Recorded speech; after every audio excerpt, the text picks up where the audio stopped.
Hyperhidrosis, also called excessive sweating, is a disease where people suffer because they sweat a lot more than what is normal.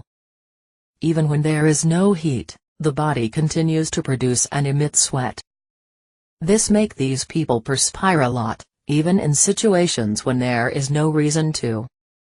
In addition to hyperhidrosis being an inherited disease, it also has other causes, such as anxiety, heart problems, obesity, and diabetes. The only common symptom of hyperhidrosis is excessive sweating, which can appear anywhere on the body. On hands, face, neck, head, feet, or armpits. But in more severe cases, the symptoms can be weakness, dizziness, chest pain, shivering, and high fever. If hyperhidrosis is not treated in the right way, it can cause bad smell, strong skin inflammations, and infections in areas where the sweat happens. Luckily, the correct treatment can be found in the link that is in the description, just below this video.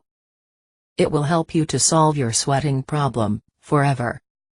If you liked this video, click on like below, and subscribe to the channel. Get well, and good luck.